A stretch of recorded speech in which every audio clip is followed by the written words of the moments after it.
ves en ese sentido que Argentina puede tener una situación de incertidumbre mirada hacia adentro de la Argentina o mirada hacia los países, desde los países vecinos, que pueden verse afectados por estas políticas que tú señalabas de correspondencias y no correspondencias comerciales con los vecinos? Las correspondencias o no correspondencias comerciales son lo que menos me preocupan en todo esto.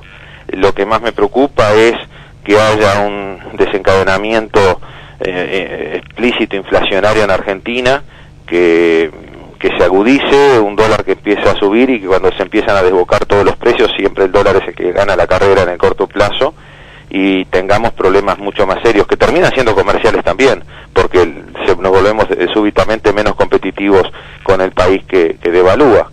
Ese es el problema que yo veo, es decir, yo miro, con un ojo miro Europa y con otro ojo miro Argentina, ¿no? Sí, 30% dice Moyano que hay de inflación en la Argentina. Ahora que no exactamente, sí. En Argentina en los últimos 2 años estuvo en 23-24% la inflación real. El gobierno habla de la inflación del 10-11%, según los datos oficiales del INDEC, pero la realidad es que cuando se negocian salarios se toma en cuenta la verdadera inflación. Y hay una brecha desde mitad de 2006 al día de hoy del orden del 77-78% de mentira en la inflación. O sea, el índice de precios en realidad está un 78% en estos años por encima de lo que dicen oficialmente. ¿Qué debe hacer la gente con su plata, Javier? ¿Es muy difícil aconsejarla hoy? Es difícil aconsejarlo. Yo lo que veo es que lo que ha estado haciendo la gente con su dinero en los últimos tiempos es gastarlo, porque el retorno que le da ese dinero en un banco es mínimo, las tasas de interés son muy bajas. En general todavía los uruguayos siguen ahorrando 3/4 partes en dólares y solamente 1/4 en moneda nacional, y con una expectativa de los últimos años de un dólar débil y crecientemente débil, se volvía más rentable usarlos en cambiar aquel bien durable que uno dijera, bueno, es el momento, el auto ahora está muy barato, la heladera, el televisor y así, esas cosas, o viajar mismo, ¿no? Sí. Entonces, esas son las cosas que han quedado más baratas. Cuando se hablaba de plata dulce, ¿verdad? Cuando se le pierde un poco el respeto al dólar, y entonces se lo gasta. Y bueno, en gran parte esto es un fenómeno externo que nos viene. A Brasil le pasa lo mismo, y a muchos países emergentes les pasa lo mismo. Y va a cesar, y cesa en cuanto la gente se asusta. El temor es uno de los sentimientos más nobles del ser humano. Sí. Y apenas el dólar sube un poquito de 18 a 20, 21 como subió el año pasado, ya se frenó la venta de electrodomésticos y durables.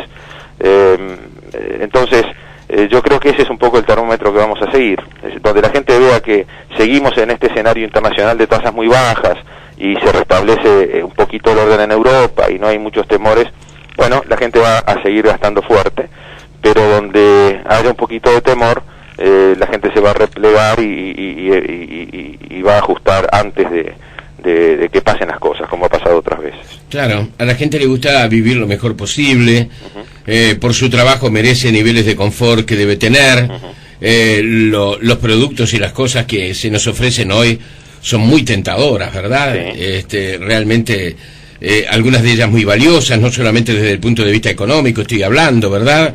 La innovación tecnológica también es un empuje hacia el consumo muy grande. Muy grande, sí. Pero también en vestimenta y alimentos, ¿no? Hay una oferta importada que antes no había y que sigue profundizándose, ¿no? Claro. Ahora, Javier, ese es un tema que es de la cultura uruguaya y de todas las culturas, porque ¿no fue lo que pasó en España, por ejemplo, lo que ha pasado en Italia?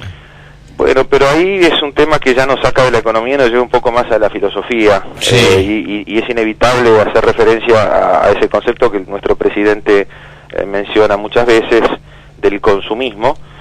Cuando uno le agrega la terminación ismo a algo, lo ve ya como un elemento, no digo peyorativo, pero ve la parte negativa del concepto. Y yo no puedo no coincidir con él. Es decir, una cosa es consumo y otra cosa es consumismo. Una cosa es comprar lo que se necesita y otra cosa es comprar lo que no se necesita. Claro que las necesidades son subjetivas, entonces uno puede decir, yo necesito ese auto X, o necesito tal par de zapatos, o tal telefonito, pero Pero bueno, es un tema más profundo, ¿no? La felicidad pasa por comprar, ¿se vive para comprar o se compra para vivir? Sí, sí, sí. En ese sentido, la canciller Angela Merkel dio una lección, ¿no? Con el enojo que tenía con los países. Primero se enojó con Estados Unidos, pero después se enderezó directamente a los países europeos, y a los griegos les dijo: ustedes trabajan 1 hora y media menos por día que un alemán, y tienen más días de vacaciones que un alemán, Sí, sí. y trabajan menos años. Los griegos se jubilan más jóvenes que los alemanes. Claro, es un contrasentido, Le Jorge, decía- y llegó el momento de pagar la cuenta. Claro, le decía a Angela Merkel a los griegos, y a los españoles le decía: y ustedes cambian los coches cada 3 años, y nosotros cada 5 años. Es Pero lo decir, peor, Jorge, es que en gran parte eso se hacía por la espalda alemana. sí, claro, Porque al claro. contribuyente alemán le fastidia mucho tener que pagar impuestos para bancar a los que son holgazanes en el Mediterráneo, ¿no? Sí, sí. ¿Consideras que Alemania está en camino nuevamente, no solamente de ser el líder de Europa? Yo creo que ya lo es, ¿verdad? Sí, sin duda.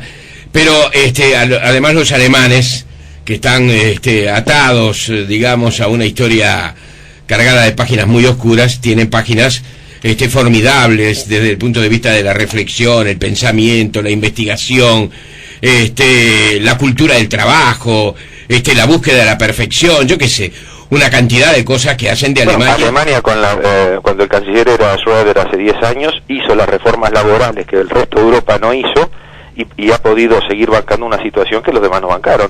Entonces ahora Alemania dice: miren, nosotros lo hicimos, háganlo ustedes ahora. Sí, Pero Alemania es el líder de Europa, y como quiere serlo, Europa para Alemania es un proyecto alemán, y si uno tiene un proyecto, tú, yo, quien nos está escuchando, está dispuesto a invertir en ese proyecto. sí. Pero todo tiene su límite. También estoy dispuesto a invertir a cambio de condiciones.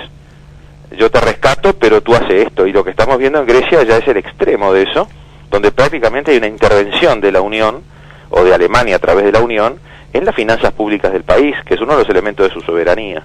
Sí. Entonces, esto es muy complicado, y yo no soy la persona para analizarlo por mi formación, pero estamos allí en un nivel de límite de pérdida de soberanía de los países, que de algún modo es el castigo por haber hecho muy mal las cosas, incluso haber mentido en materia de números a la Unión. Esto no termina con el arreglo o no de Grecia. Esto es una película que llegó para quedarse un buen tiempo. Ajá.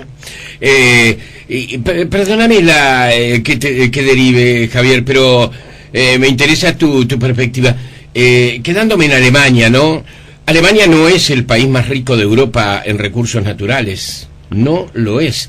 Es decir, hay países mucho más ricos, incluso por yacimientos minerales, etcétera, etcétera.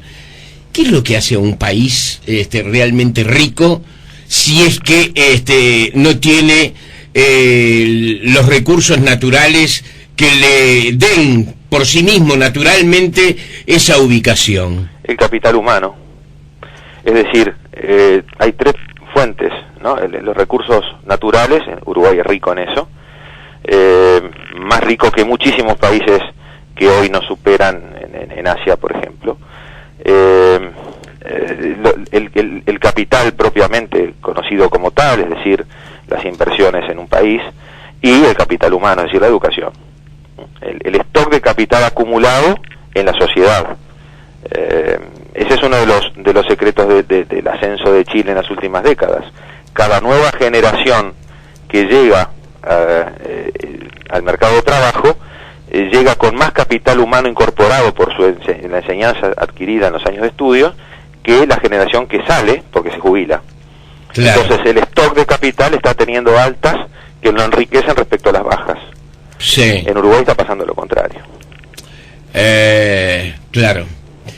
Volvemos al tema original. No te tiene contento, o por lo menos estás disconforme con el tratamiento que se ha hecho para esto que se ha llamado un excedente de 140 millones de dólares, que tú decís que no es ningún excedente, sino que simplemente son 140 millones de dólares menos que se gastaron.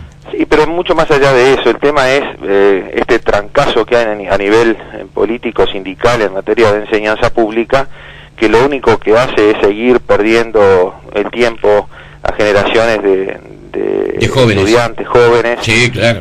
Y generar una brecha mayor entre los que están en ese contexto versus los que están en colegios que no tienen esos problemas y tienen estándares internacionales. Digo, si uno ve el índice de desarrollo humano, en Montevideo conviven Finlandia y Afganistán, y eso es horrible para nuestro país.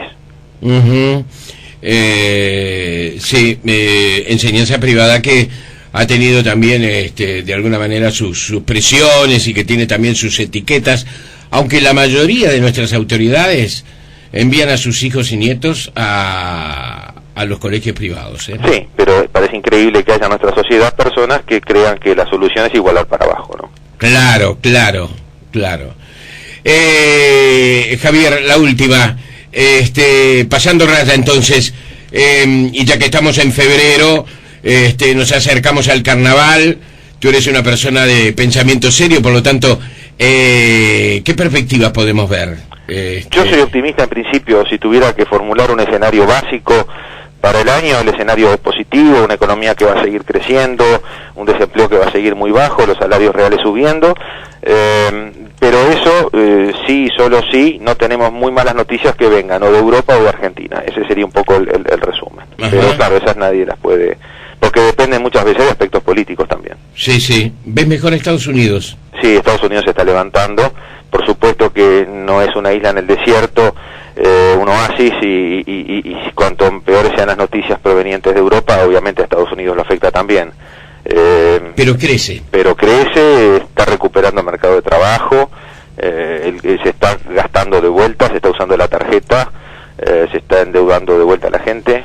Quizá el sector inmobiliario es el que está más rezagado, pero tenemos buenas noticias todas las semanas de Estados Unidos.